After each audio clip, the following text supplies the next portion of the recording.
Human sacrifice, dogs and cats living together, mass hysteria.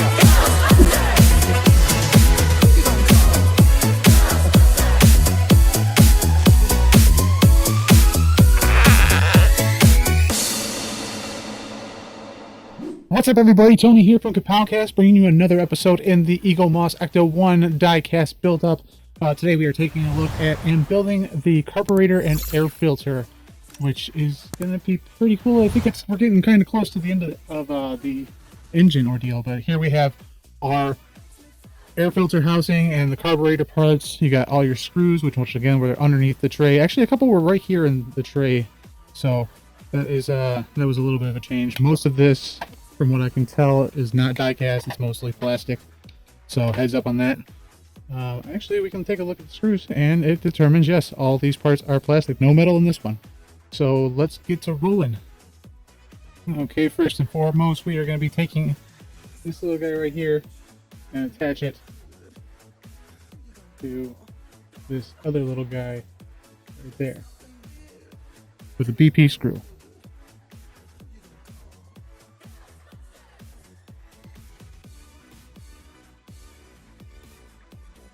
Alright, and so it's just like that.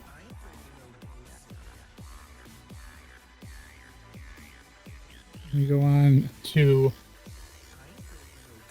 let's see, grab this guy, and then it attaches to the other side of that bracket right there. It's such a pain in the butt to show you guys these parts. There is key slots on these guys, so it's rather easy. And then this gets attached with the EP screw.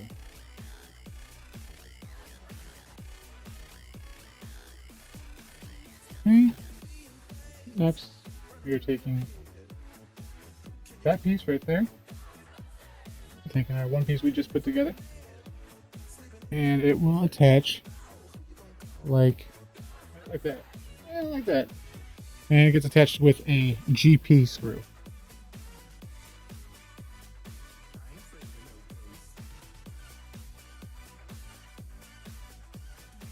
Alright.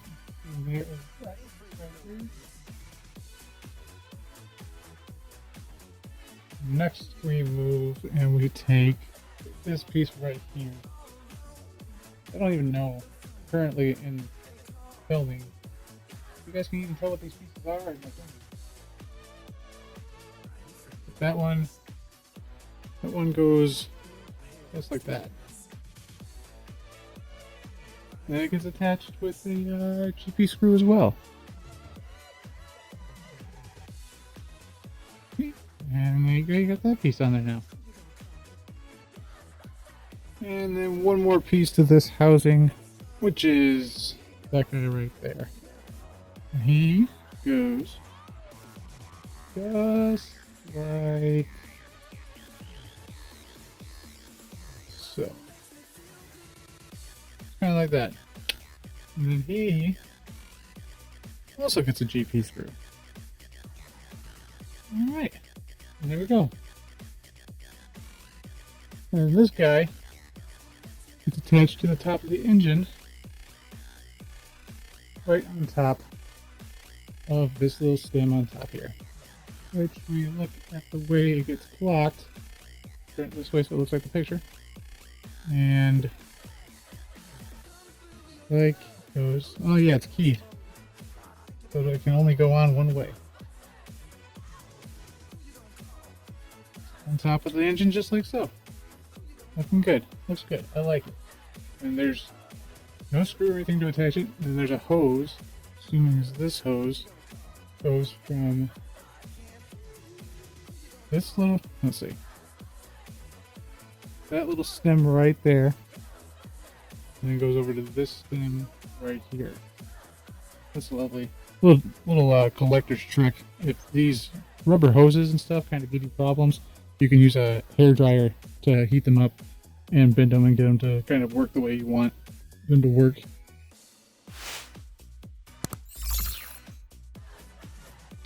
There you go. That's probably super hard to see, but the black hose is on. Now we move on to the air filter housing, which will be sitting on top of here. So let's start out.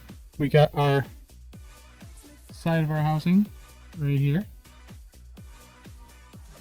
And then we grab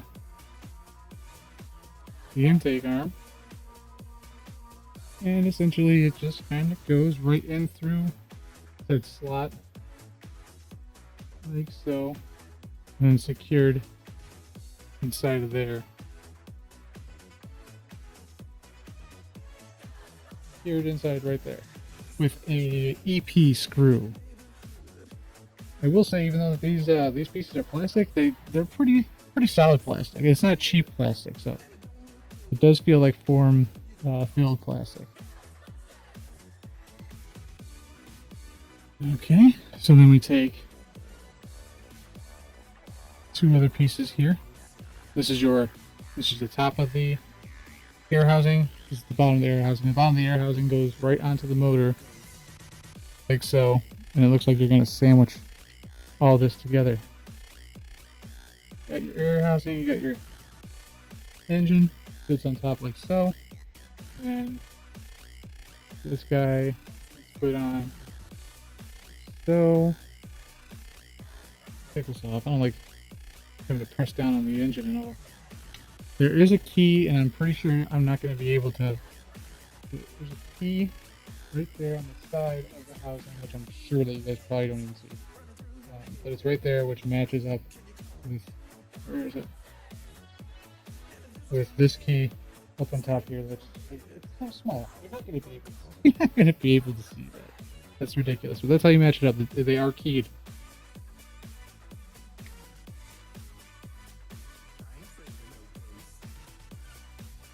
Voila! And it slides right in there. Like I said, I didn't feel like fumbling with that on top of the engine, so I took it off. And then the top goes down on it, which basically the top is also keyed to that post on top of the engine. So it can only go in one way. Once again, key on the lid, key right there. Alright, there's that, and then down through the center goes a, what is it? DP screw. And that connects right into the post of the engine. Alright. And there we are. That's the end of stage 9. Got the air housing on, and we are getting very, very close to the end here. I think the next stage, stage 10, the next one is, I think, pretty much the finishing of the engines, maybe?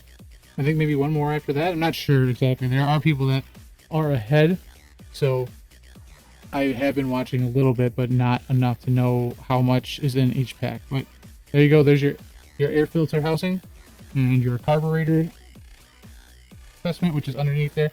You put all that together, and it's just hidden away underneath the air housing there. But still, that's so cool. I can't say it, just how impressed I am with this build. I really love it. Even when it's small things like, the engine, where I would say probably 90% of people just, they don't care about it. They want the flashiness of the Ecto-1, and I get that. That makes sense to me. But like, for me as a fan, and for me as like a kind of, a junior gearhead, I'm not super into it, but like, it's still like really cool for me. This is really cool to have the ability to build up this Cadillac engine all the way from the ground. But if you like this video, make sure to hit that thumbs up button, and if you want to follow along with this build, make sure to hit that subscribe button, the bell for notifications, so you never miss when a new video drops. And if you want to check out the rest of the stuff on our YouTube, from action figure reviews or our podcast, go right ahead. You're more than welcome to. But until next time, I'll see you guys later.